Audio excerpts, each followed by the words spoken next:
तो वहीं 1 सितंबर से खुलेंगे यूपी में 6ठी से 8वीं तक के स्कूल।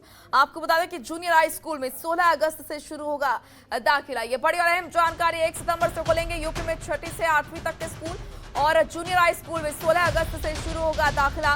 कोरोना संक्रमण का आकलन करने के बाद ही शुरू होगी पढ़ाई। आपको बता दें कि शिक्षण संस्थानों में कोविड गाइडलाइंस का सख्ती से पालन होगा। 16 अगस्त से शुरू होगी कक्षा 9 से 12 तक की कक्षाएं। सीएम के निर्देश के बाद विभाग स्कूल खोलने की तैयारियों में जुटा हुआ है। तो इस वक्त की ये बड़ी और अहम जानकारी अब तक पहुंचा रहे हैं। आपको बता दें कि स्कूल खोलने की तैयारी की जा रही है। जैसे जैसे मामले कम हो रहे हैं उसी तरीके से अब धीरे धीरे स्कूल खोलने की भी तैयारी की जा रही है। यूपी में 6ठी से 8वीं तक के स्कूल 1 सितंबर से खोलने के यहाँ पर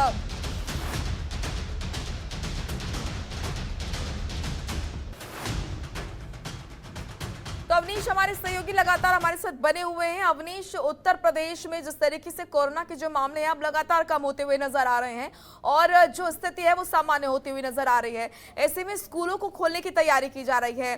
कब स्कूल खोलेंगे, कौन सी तारीख से जो कक्षाएं हैं वो शुरू होंगी, कौन कौन सी क्लास के बच्चे जो है वो स्कूल जा सकेंगे, इस वक्त जो अभिभावक और स्टूडेंट्स हमें देख रहे हैं उनको जरा ये जानकारी दीजिए। जी बिल्कुल, देखिए अब 1 सितंबर से जितने भी जूनियर हाई स्कूल हैं कक्षा 6 से लेकर 8 तक वो विद्यालय खोलने की तैयारी शुरू हो चुकी है और मुख्यमंत्री योगी आदित्यनाथ ने टीम 9 की बैठक में आदेश दिया था कि 1 सितंबर से स्कूलों को खोला जाए और 16 अगस्त से उन स्कूलों में दाखिला शुरू करवा दिया जाए और पूरी तरह कोविड जो प्रोटोकॉल है उसका पालन करवाना बहुत ही जरूरी है। जितने भी बच्चे आएंगे उनकी सुरक्षा का भी ख्याल रखा जाएगा और अलग अलग जनपदों में अलग अलग तरीके से एक टीम भी बनाई जाएगी जो सभी स्कूलों का निरीक्षण करेगी।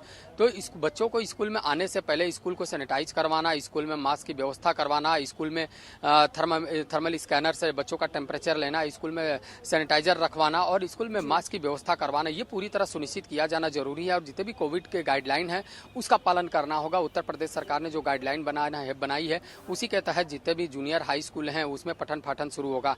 तो 2 पालियों में कक्षाएं चलेंगी, 50% की क्षमता के साथ ये कक्षाएं चलेंगी और बच्चों को सामाजिक दूरी का पालन करना होगा। ऐसे में जो कक्षाएं होंगी वहां पे व्यवस्था की जाए कि एक बच्चा करीब 6 फीट की दूरी पे बैठे, यानी अगर एक बेंच लगता है तो एक बेंच पे एक ही बच्चा बैठे। ऐसे में कहीं ना कहीं जो कोरोना जैसी संक्रमण है उससे बच्चों को दूर किया जा सके। तो बच्चा जो भी आएगा और सबसे पहले उसको गेट पर थर्मल स्कैनर से उसका टेम्परेचर का नाप लिया जाएगा, उसको मास्क दिया जाएगा, उसके बाद अंदर आता है तो उसको सैनिटाइज करवाया जाएगा उसका हाथ, उसके बाद ही अंदर आने की अनुमति होगी और पूरी तरह जो कोविड गाइडलाइन है उसका पालन करवाते ही स्कूल खोलने की पूरी तैयारी करने का मुख्यमंत्री योगी आदित्यनाथ ने अपनी तरफ से निर्देश जारी कर दिया है। अब सभी विभाग अपनी तरफ से पूरी तैयारी कर रहे हैं और खासतौर से बेसिक शिक्षा परिषद हो या माध्यमिक शिक्षा परिषद हो या उच्च शिक्षा हो, ये सभी अपनी अपनी तरफ से तैयारियां शुरू कर दी हैं और जितने भी अभिभावक हैं उनसे सहमति भी ली जा रही है। किसी प्रकार का जोर जबरदस्ती नहीं होगा और ऑफलाइन क्लासेस के साथ ऑनलाइन क्लासेस भी जारी रहेंगी।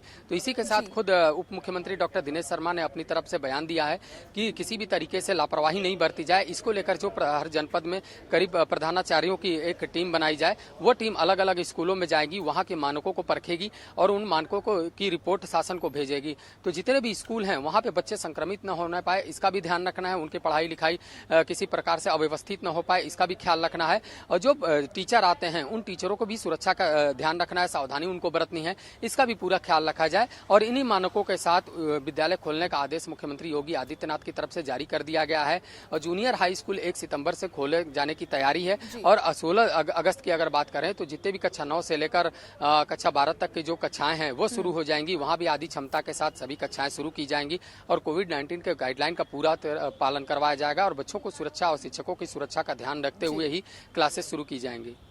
बिल्कुल, और साथ ही ये भी है अवनीश के जो प्राइवेट स्कूल हैं वो अपनी मनमानी नहीं कर सकेंगे। जो गाइडलाइंस सरकारी स्कूलों के लिए सरकार ने जारी किए हैं वही प्राइवेट स्कूलों को भी माननी होंगी। 2 पालियों में स्कूल चलेंगे, इस तरह की भी खबरें हैं। जी बिल्कुल, देखिए उप मुख्यमंत्री डॉक्टर दिनेश शर्मा ने अपनी समीक्षा बैठक में साफ कर दिया है कि किसी भी तरीके से प्राइवेट स्कूल अपनी मनमानी न कर पाए, इसका ध्यान भी रखना है। तो उन्होंने सभी जिलाधिकारियों को आदेश भी दिया है कि जिस जिस जनपद में जो स्कूल खुलेंगे, खासतौर पर जो प्राइवेट स्कूल हैं वो खुलेंगे, वहां का निरीक्षण होना बहुत ही जरूरी है। ऐसे में जो 50-60 लोगों की एक टीम बनाई जाएगी वो पूरे जनपद में निरीक्षण करेगी ताकि कोविड गाइडलाइन का पूरी तरह पालन हो रहा है कि नहीं हो रहा है, बच्चों की सुरक्षा का ध्यान रखा जा रहा है कि नहीं रखा जा रहा है और पूरी जो कक्षाएं हैं वो 2 पालियों में ही चलेंगे। कई बार पिछली बार जो शिकायत मिली थी कि कई ऐसे निजी स्कूल थे जहां पे एक ही पाली में बच्चों की कक्षाएं लगाई जाती थी, वहां बच्चों की भीड़ होती थी। तो ऐसी शिकायतें दोबारा ना आने पाए, इसको सुनिश्चित करना अब शिक्षा विभाग का काम है। इसी को लेकर उप मुख्यमंत्री ने अपनी तरफ से आदेश जारी किया है कि जो सरकारी विद्यालय के लिए गाइडलाइन है वही गाइडलाइन का पालन निजी स्कूलों को भी करना होगा। अगर किसी प्रकार की मनमानी होती है तो उनके खिलाफ सख्त से सख्त कार्रवाई की जाएगी। बिल्कुल, शुक्रिया आपका अवनीश, तमाम महत्वपूर्ण जानकारी देने के लिए। अपडेट हम तक पहुंच।